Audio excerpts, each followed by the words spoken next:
What's good, gamers? Aklon here, and of course, a welcome back to each and every one of you.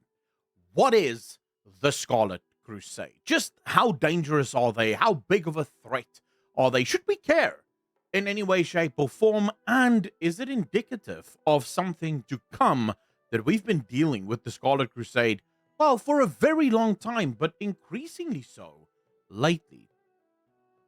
Let's jump into it, shall we? Now, in order to understand the Scarlet Crusade, one must understand their origins, because they truly didn't come out of nowhere. The Scarlet Crusade is a faction that was born within the Order of the Knights of the Silver Hand, an order that was founded by Alonzus Fowl, who believed that the light should serve as not just a weapon, but also as a beacon of hope and of holiness. It would be under the tutelage of Alonzus Fowl that the order and their mission would be founded. Now, the Order of the Knights of the Silver Hand was disbanded by Prince Arthas Menethil at the culling of Stratholme after Uther denied Arthas the privilege of his company when Arthas was going on a killing spree and, quite frankly, living his best life. Now, Uther eventually would be culled and he would be replaced by Alexandros Mograine. Alexandros Mograine would eventually be assassinated on the orders of Balnazar, who at that time, by the way, was no longer, well, let's say Anathrazim. He was embodying Seidan Dathrohan. Seidan Dathrohan would be one of the founding members of the Scarlet Crusade, meaning Anathrazim was at the founding of this most extreme of groups in the Holy Light. Now, this is really covering the history of the Knights of the Silver Hand very, very broadly, and I'm sure eventually I could make a video diving even deeper into the Knights of the Silver Hand, because they do have so much lore and they're so involved in a lot of the early stories. But in order to save time, all you really need to know is that once Lordaeron had fell, the Knights of the Silver Hand were in tatters. Their order was trying to be rebuilt, but things were already starting to go a little bit awry. You see, during the Knights of the Silver Hand's, shall we call it, heyday, there was already a sect of paladins within this order that were starting to view the world a little bit more black and white. They were not so much for the symbol of hope and more so for the weapons of absolute massacre. And they, of course, were led by High General Abendus. High General Abendus would ultimately be one of the first people to break away from the Knights of the Silver Hand, or the Order of the Knights of the Silver Hand, alongside Balnazar, who, of course, was embodying Seidan Dathrohan.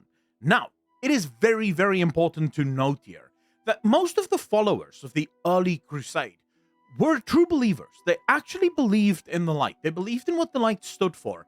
The difference between them and the Order of the Knights of the Silver Hand was that they did not believe that the Knights of the Silver Hand had the gumption, had the actual guts to go where they needed to go in order to destroy the Scourge, which was their ultimate goal, to stand against the Scourge. Now, this is where the duality of the Nathrazim comes in, because we do know that at one point in time, the Nathrazim were trying to destroy the Scarlet Crusade because, well, they had differences of opinion, and there were also humans that were trying to destroy the Scarlet Crusade. But none of that is, like, super important in understanding the Scarlet Crusade. What is important is that as the Scarlet Crusade continued, because at first their mission was truly holy. It was to destroy the Scourge. It was to safeguard humans and humanity against the threat of the Scourge. But because their leader, Seidan Dathrohan, of course, the Nathrazim Balnazar, was incredibly corrupt, that corruption started to spread. First to most of the generals and the higher-ups in the hierarchy of the Scarlet Crusade, and eventually that corruption would spread all the way to the lowest ranks within the Scarlet Crusade. Their mission didn't just stick to the Scourge. Eventually, the Forsaken would be counted among them. Of course, remember, from Balnazar's perspective, who is at this point in service of Calthazard and of the Lich King, the Forsaken was a real threat. They were able to break away from the control of the Lich King and thus had to be destroyed. And he was able to convince the other generals of the Crusade that this was indeed an incredibly holy mission for them. As this corruption kept spreading, the Scarlet Crusade started to change tactics. And when I say change tactics, I really do mean violently so.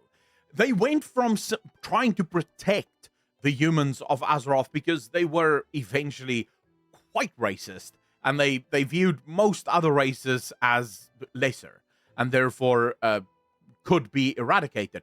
But their methods went from simply fighting the Scourge and standing against the Lich King and everything that the Lich King embodied, to basically saying that anyone who isn't with them must be against them. In fact, the Scarlet Crusade have many stories of going into villages and burning entire towns at the stake for finding just rumors of someone being a plague whisperer or someone perhaps allying or being sympathetic towards the Forsaken or the Scourge. And this kept going. This group started to cause a lot of problems. At one point, the Scarlet Crusade was powerful enough that they mainly controlled all of the areas around Lordaeron. This, of course, creating massive headaches for Sylvanas and her fledgling kingdom for the Forsaken, because they were truly beset from all sides. And you'll see in a minute that the Scarlet Crusade, while most people would think of them as a relic of an ancient time, they may not be as ancient or a relic as once thought. Now, it's important to understand something here. The light, and specifically the duality of the light. Many people think of the light and they think that the light is good. You know, the light is used for good.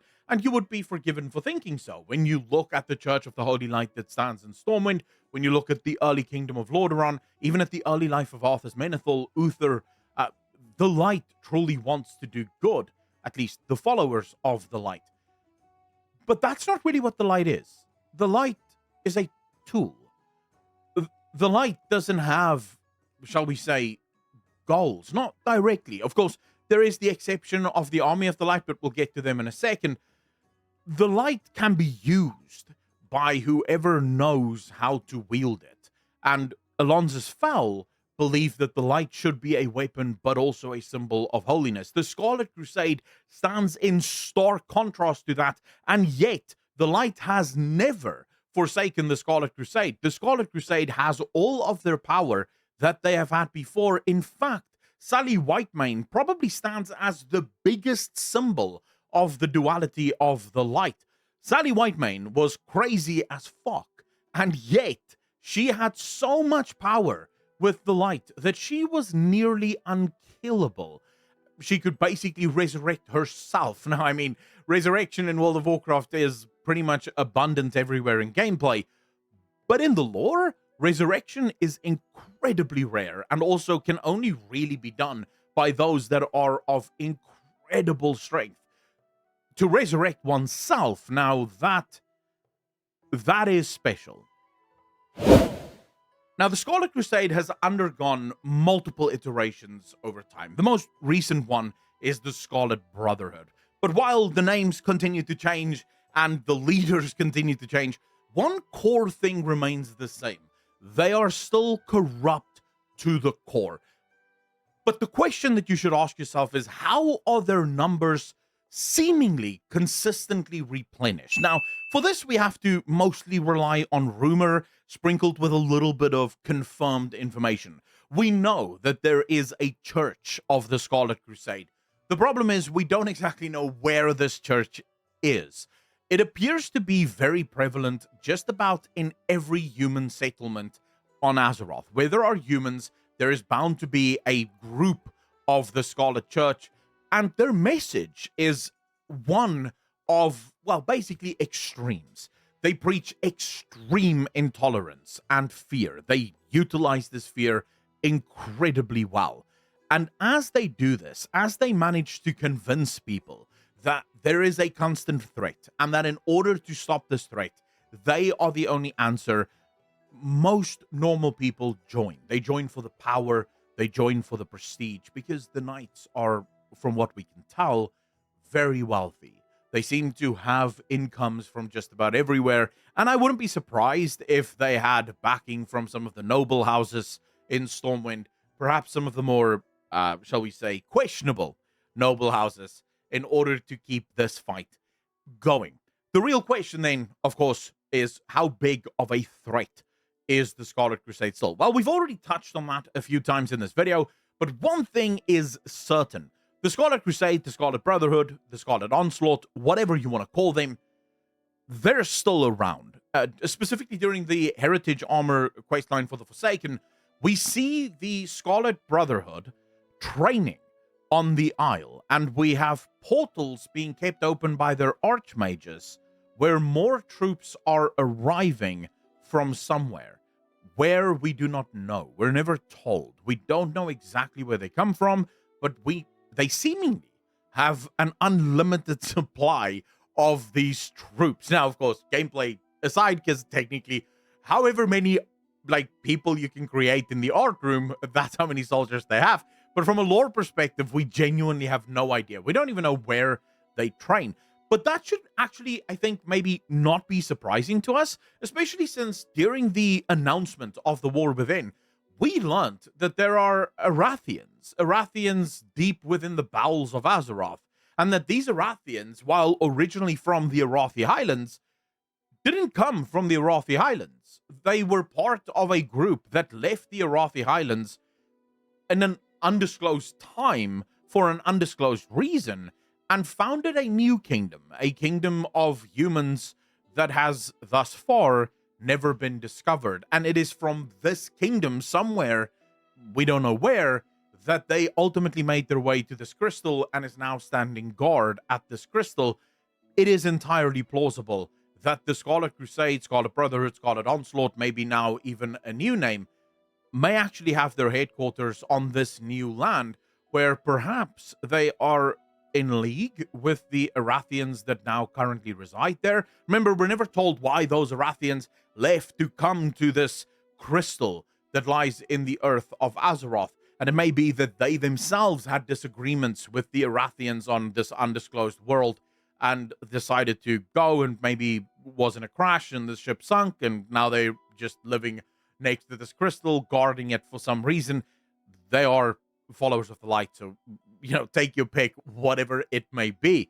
Now, I'm pretty sure the Scarlet Crusade is going to play a massive part in the War Within, but I think we'll only really see them in Midnight. I have a feeling that that's why Blizzard has used them in these last two big moments, the Forsaken Heritage questline and then also the retaking of Gilneas. It just seems like Blizzard is sort of signaling to us, hey, remember these guys? Yeah, they're not gone. They're still here. We have not forgotten about them. And there's one other, shall we say,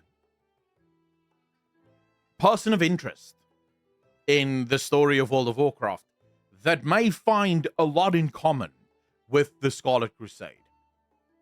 Yrel from the Army of the Light. When you look at the tactics of the Scarlet Crusade, the corruption, the fear, the absolute intolerance, all of these characteristics are embodied within Yrel. When we go back and we do the Magar Orc campaigns, we see the exact same thing. Extreme intolerance, the willingness to destroy thousands in order to get the job done. And I believe that the next big moment for the Scarlet Crusade will be the ushering in of Yrel and the Army of the Light. And I think that's going to happen in Midnight. Anyways, that's it from me, ladies and gentlemen. Thank you so much for watching.